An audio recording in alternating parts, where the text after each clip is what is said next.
आदमी समझ लो मुक्ति की तरफ चला गया। उनको मुक्ति से कोई नहीं रोक सकता। हाँ, वो अधूरे लोग दूसरों की कुंडली जगा रहे। बाबा जी, कुंडलिनी ईड़ा पिंगला में क्यों अटकती है? देखिए कैसा है, हमारे शरीर में कई करोड़ नाड़ियाँ हैं, 72,000 नाड़ियाँ मुख्य हैं, उनमें 11 नाड़ियाँ मुख्य हैं, उनमें भी 3 नाड़ियाँ मुख्य हैं, ईड़ा पिगड़ा और बीच में सुषुम्ना। तो जब तक हम संसार में हैं तो हमारी जो ऊर्जा है वो दोनों नाड़ियों के द्वारा ही प्रवाहित होती है, ईड़ा और पिगड़ा में।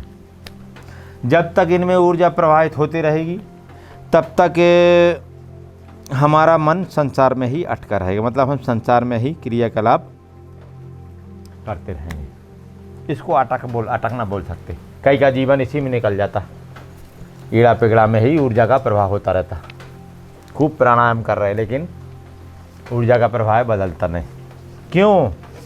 ये संसार है, ईड़ा और पिगड़ा संसार है। संसार यानी जिनका ऊर्जा का प्रवाह ईड़ा पिगड़ा में है वो संसारी लोग। जिनकी तीसरी नाड़ी सुषुम्ना नाड़ी बोलते हैं जिसको, वो जागृत हो जाए, 10वां द्वार भी बोला जाता है कुंडली का जागरण, मतलब सुषुम्ना का जागरण। सुषुम्ना का जागरण कब होता है? जब कुंडली का जागरण होता है, कि कुंडली ही सुषुम्ना नाड़ी को 3.5 फेरे करके बांधे हुए रहती सुषुम्ना नाड़ी को नीचे मूलाधार में। तो आप शक्तिपात कराइए, शक्तिपात से कुंडली का जागरण होगा, कुंडली का जागरण होगा तो सुषुम्ना नाड़ी का मुख खुलेगा। तो जो ऊर्जा इधर उधर जा रही थी ईड़ा और पिगड़ा में वो सुषुम्ना में प्रेस कर जाएगी। आदमी समझ लो मुक्ति की तरफ चला गया। जिनकी भी सुषुम्ना नाड़ी जागृत है उनको मुक्ति से कोई नहीं रोक सकता, उनकी मुक्ति संभव है। इसी जन्म में वो मुक्त हो जाएंगे जिनकी सुषुम्ना नाड़ी जागृत है। और जिनकी सुषुम्ना नाड़ी जागृत नहीं है, ईड़ा पिगड़ा जागृत है, वो कितने ही लाख उपाय कर लें तो भी उनकी मुक्ति संभव नहीं, भले वो किसी मार्ग के हो।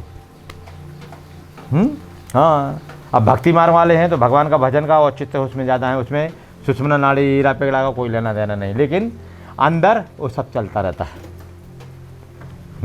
हाँ, ऐसा है। तो सुषुम्ना नाड़ी जागृत करना जरूरी है।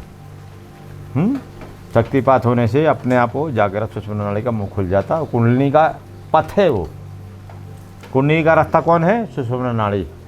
सुषुम्ना के अंदर चित्राणी नाड़ी, फिर वज्राणी नाड़ी, उसके अंदर भी 2 नाड़ी हैं। हाँ, तो वज्राणी के अंदर चित्राणी है, चित्राणी नाड़ी के अंदर ही घुस के कुंडली का पथ है सीधा, उसके अंदर ही चक्र है। चित्राणी नाड़ी को ही ब्रह्म नाड़ी बोला जाता है। ये सूक्ष्म बात है। तो सुषुम्ना, फिर वज्राणी, फिर चित्राणी। तो चित्राणी के अंदर ही कुंडली जाती जिसको ब्रह्म नाड़ी बोलते हैं। तो प्राण से जब घुसती है, प्राण हमारे वज्राणी नाड़ी में घुसते हैं, चित्राणी नाड़ी में घुसते हैं तो धीरे धीरे ब्रह्म नाड़ी बोलते हैं जिसको, प्राण धीरे धीरे सूक्ष्म होकर समापन समाप्त हो जाते।